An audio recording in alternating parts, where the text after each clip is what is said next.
ಇವತ್ತು ನಾಡಿನಾದ್ಯಂತ ದೀಪಾವಳಿ ಹಬ್ಬದ ಸಂಭ್ರಮ ಸಡಗರ ಜೋರಾಗಿದೆ.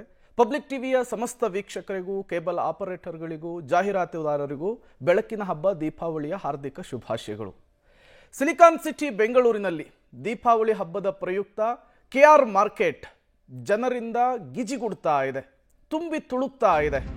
ಬೆಳ್ಳಂಬೆಳಗ್ಗೆ ಹೂವು ಹಣ್ಣು ಖರೀದಿಯ ಭರಾಟೆ ಜೋರಾಗಿದೆ. ಬೆಳ್ಳಂಬೆಳಗ್ಗೆ ಕೆಆರ್ ಮಾರ್ಕೆಟ್ಗೆ ಜನರು ಲಗ್ಗೆ ಇಟ್ಟಿದ್ದಾರೆ, ಕಿಕ್ಕಿರಿದು ಸೇರಿದ್ದಾರೆ. ಗ್ರಾಹಕರು ಹೂವು ಹಣ್ಣಿನ ಖರೀದಿಯಲ್ಲಿ ಮಗ್ನರಾಗಿದ್ದಾರೆ. ಹೂಗಳ ಬೆಲೆ ಏರಿಕೆಯ ನಡುವೆಯೂ ಕೂಡ ಖರೀದಿಯ ಭರಾಟೆ ಜೋರಾಗಿದೆ. ಅವೆನ್ಯೂ ರಸ್ತೆ ಸಂಪರ್ಕಿಸುವ ರಸ್ತೆ ಸಂಪೂರ್ಣವಾಗಿ ಜನಮಯವಾಗಿದೆ. ಕೆಆರ್ ಮಾರ್ಕೆಟ್, ಹೂವಿನ ಮಾರ್ಕೆಟ್ ಎಲ್ಲ ಕಡೆಗಳಲ್ಲೂ ಕೂಡ ಜನ ಜನ ಜನ. ಯಾವ ರೀತಿ ಜನಜಾತ್ರೆ ಸೃಷ್ಟಿಯಾಗಿದೆ ಅನ್ನೋದನ್ನು ಗಮನಿಸ್ತಾ ಇದ್ದೀರಿ.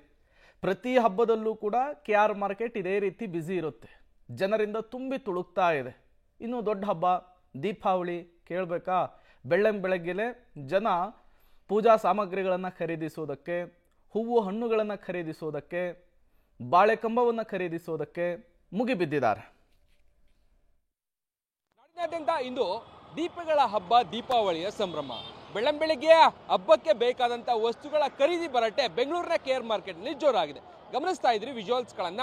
ಕೆಆರ್ ಮಾರ್ಕೆಟ್ನ ಸುತ್ತಮುತ್ತಲೂ ಕೂಡ ಎತ್ತ ನೋಡಿದ್ರೂ ಕೂಡ ಭಾರಿ ಪ್ರಮಾಣದ ಜನ ಖರೀದಿಯಲ್ಲಿ ಮುಗಿಬೀಳ್ತಾ ಇರುವಂಥ ದೃಶ್ಯಾವಳಿಗಳನ್ನು ನಿಮಗೆ ನೋಡ ಸಿಗ್ತಾ ಇದೆ. ಸಾಮಾನ್ಯವಾಗಿ ಪ್ರತಿ ಬಾರಿ ಹಬ್ಬದಲ್ಲೂ ಕೂಡ ಕೆಆರ್ ಮಾರ್ಕೆಟ್ ಇದೇ ರೀತಿ ಬಹಳ ದೊಡ್ಡ ಪ್ರಮಾಣದ ರಶ್ನಿಂದ ತುಂಬಿರುತ್ತೆ. ಸೊ ಇವತ್ತು ಕೂಡ ದೀಪಾವಳಿ ಇರುವಂಥ ಕಾರಣಕ್ಕಾಗಿ ಇದೇ ರೀತಿಯಾದಂತಹ ರಶ್ಗಳನ್ನು ನಾವು ಕಾಣ ಸಿಗ್ತಾ ಇದೆ.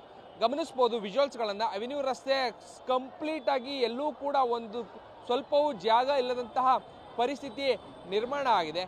ಯಾತ್ತ ನೋಡಿದ್ರೂ ಕೂಡ ಹೂವು ಹಣ್ಣುಗಳ ಖರೀದಿಯ ಭರಾಟೆ ಜೋರಾಗಿದೆ. ಸಾಮಾನ್ಯವಾಗಿ ಬೆಂಗಳೂರಿನ ಕೆಆರ್ ಮಾರ್ಕೆಟ್ನಲ್ಲಿ ಎಲ್ಲವೂ ಕೂಡ ಅಗ್ಗವಾಗಿ ಸಿಗುತ್ತೆ ಅನ್ನುವಂಥ ಒಂದಷ್ಟು ಭಾವನೆಗಳಲ್ಲಿ ಜನ ಹೆಚ್ಚಾಗಿ ಈ ಹಬ್ಬ ಹರಿದಿನಗಳಲ್ಲಿ ಕೆಆರ್ ಮಾರ್ಕೆಟ್ಗಳ ಕಡೆ ಬರ್ತಾರೆ. ಬಟ್ ಆದರೆ ಈ ಬಾರಿಯ ಹಬ್ಬದಲ್ಲಿ ಅಂತಹ ಯಾವುದೇ ಲಕ್ಷಣಗಳು ಕಾಣ್ತಾ ಇಲ್ಲ.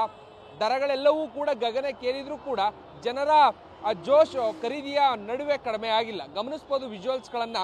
ಜನ ಸಾಮಾನ್ಯವಾಗಿ ಪ್ರತಿ ಬಾರಿಯೂ ಕೂಡ ಹಬ್ಬಗಳ ಸಂದರ್ಭದಲ್ಲಿ ಅದೆಷ್ಟೇ ಕಾಸ್ಟ್ಲಿ ಆದರೂ ಕೂಡ ಇದೇ ರೀತಿಯಾಗಿ ಖರೀದಿಯನ್ನು ಮಾಡ್ತಾರೆ. ಸೊ ಈ ಬಾರಿಯೂ ಕೂಡ ಅದೇ ರೀತಿಯಾಗಿ ಮುಂದುವರಿತಾ ಇದೆ. ಇಂದು ನಾಳೆ ನಾಡಿದ್ದು 3 ದಿನವೂ ಕೂಡ ಸಾಮಾನ್ಯವಾಗಿ ಇದೇ ರೀತಿಯಾದಂಥ ಪರಿಸ್ಥಿತಿ ನಿರ್ಮಾಣ ಆಗಲಿದೆ. ಸಾಮಾನ್ಯವಾಗಿ ಕೆಲವೊಂದಷ್ಟು ಜನ ಆಯುಧ ಪೂಜೆ ಆದ ನಂತರದಲ್ಲೂ ಕೂಡ ದೀಪಾವಳಿಗೆ ವಾಹನಗಳ ಪೂಜೆಯನ್ನು ಮಾಡ್ತಾರೆ. ಸೊ ಪರಿಣಾಮವಾಗಿ ಹೂವು ಹಣ್ಣುಗಳೆಲ್ಲವೂ ಕೂಡ ಸಾಮಾನ್ಯವಾಗಿ ಹೆಚ್ಚಾಗಿ ತೆಗೆದುಕೊಳ್ಳುವಂಥ ಕಾರಣಕ್ಕಾಗಿ ಹೂವಿನ ದರವೂ ಕೂಡ ಬಹಳ ದೊಡ್ಡ ಪ್ರಮಾಣದಲ್ಲಿ ಏರಿಕೆ ಆಗಿರುತ್ತೆ. ಜೊತೆಗೆ ಮಳೆ ಕೂಡ ಆಗಿತ್ತು, ಕಳೆದ ಕೆಲ ದಿನಗಳಿಂದ ಮಳೆ ಆಗ್ತಾ ಇದೆ. ಸೊ ಬರುವಂಥ ಹೂಗಳೇನಿರ್ತಾ ಇತ್ತು ಅದರ ಸರಬರಾಜು ಕಡಿಮೆ ಆದಂಥ ಪರಿಣಾಮ ಕೊಂಚ ಸಾಮಾನ್ಯ ಏರಿಕೆಗಿಂತ ಹೆಚ್ಚಾಗಿಯೇ ಏರಿಕೆ ಆಗಿದೆ ಅಂತ ಹೇಳಲಾಗ್ತಾ ಇದೆ. ಆಗಿದ್ರೂ ಕೂಡ ಜನರಲ್ಲಿನ ಜೋಶ್ ಕಡಿಮೆ ಆಗಿಲ್ಲ. ಹಬ್ಬವನ್ನು ಮಾಡಬೇಕು ಅನ್ನುವಂಥ ಕಾರಣಕ್ಕಾಗಿ ಬಹಳ ದೊಡ್ಡ ಪ್ರಮಾಣದಲ್ಲೇ ಜನ ಬೆಳ್ಳಂಬೆಳಗ್ಗೆ ಬಂದು ಖರೀದಿಯಲ್ಲಿ ಮಾಡ್ತಾ ಇರುವಂಥದ್ದು. ಮತ್ತೊಂದು ಕಡೆ ಟ್ರಾಫಿಕ್ ಕೂಡ ಬಹಳ ದೊಡ್ಡ ಪ್ರಮಾಣದಲ್ಲಿ ಆಗ್ತಾ ಇದೆ. ಕೆಆರ್ ಮಾರ್ಕೆಟ್ ಸುತ್ತಮುತ್ತ ಬಹಳ ಟ್ರಾಫಿಕ್ ಆಗಿದೆ.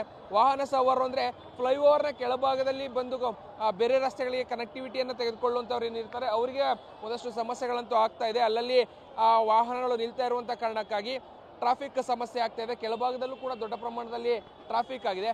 ಫ್ಲೈಓವರ್ನ ಮೇಲ್ಭಾಗದಲ್ಲಿ ಕಂಪ್ಲೀಟಾಗಿ ಒಂದು ಭಾಗ ವಾಹನಗಳಿಗೆ ಪಾರ್ಕಿಂಗು ಕೂಡ ವ್ಯವಸ್ಥೆಯನ್ನು ಮಾಡಿರುವಂಥದ್ದು. ಕಿಲೋಮೀಟರ್ ಗಟ್ಟಲೆ ವಾಹನಗಳು ಪಾರ್ಕಿಂಗ್ ಆಗಿದೆ. ಅಂದರೆ ಕೆಆರ್ ಮಾರ್ಕೆಟ್ ಫ್ಲೈಓವರ್ ಏನಿದೆ ಅದರ ಮೇಲ್ಭಾಗದಲ್ಲಿ ಎರಡೂ ಬದಿ ಅಂದರೆ ರಸ್ತೆಯ ಆ ಎರಡೂ ಬದಿಗಳಲ್ಲೂ ಕೂಡ ಪಾರ್ಕಿಂಗ್ಗೆ ಅವಕಾಶವನ್ನು ಕೊಟ್ಟಿರುವಂಥ ಕಾರಣಕ್ಕಾಗಿ ಕೊಂಚ ಅದರ ಮೇಲ್ಭಾಗದಲ್ಲಿ ಸಂಚಾರ ಮಾಡುವಂಥ ಸವಾರಿಗೂ ಕೂಡ ಸ್ವಲ್ಪ ಸಮಸ್ಯೆಗಳಾಗ್ತಾ ಇದೆ. ಬಟ್ ಆದರೆ ಹೆಚ್ಚಾಗಿ ಹಬ್ಬ ಇರುವಂಥ ಕಾರಣಕ್ಕಾಗಿ ಜನ ಹೆಚ್ಚಾಗಿರುವಂಥ ಕಾರಣಕ್ಕಾಗಿ ಬೇರೆ ವ್ಯವಸ್ಥೆಗಳು ಇಲ್ಲದೇ ಇರುವಂಥ ಕಾರಣಕ್ಕಾಗಿ ಜನರಿಗೆ ಈ ರೀತಿಯಾದಂಥ ಪಾರ್ಕಿಂಗ್ ವ್ಯವಸ್ಥೆಯನ್ನು ಫ್ಲೈಓವರ್ ಮೇಲೂ ಕೂಡ ಮಾಡಬೇಕಾದಂಥ ಪರಿಸ್ಥಿತಿ ನಿರ್ಮಾಣ ಆಗಿದೆ. ಒಟ್ಟಲ್ಲಿ ಇವತ್ತು ನಾಳೆ ನಾಡಿದ್ದು 3 ದಿನವೂ ಕೂಡ ಸಾಮಾನ್ಯವಾಗಿ ಇದೇ ರೀತಿಯಾದಂಥ ಪರಿಸ್ಥಿತಿ ಕೆಆರ್ ಮಾರ್ಕೆಟ್ನಲ್ಲಿ ಕಂಡು ಬರುವಂಥ ಸಾಧ್ಯತೆ ಇದೆ. ಕ್ಯಾಮ್ರಾ ಪರ್ಸನ್ ಸುಹಾಸ್ ಜೊತೆ ರಾಘು ಮರಿಸ್ವಾಮಿ, ಪಬ್ಲಿಕ್ ಟಿವಿ, ಬೆಂಗಳೂರು.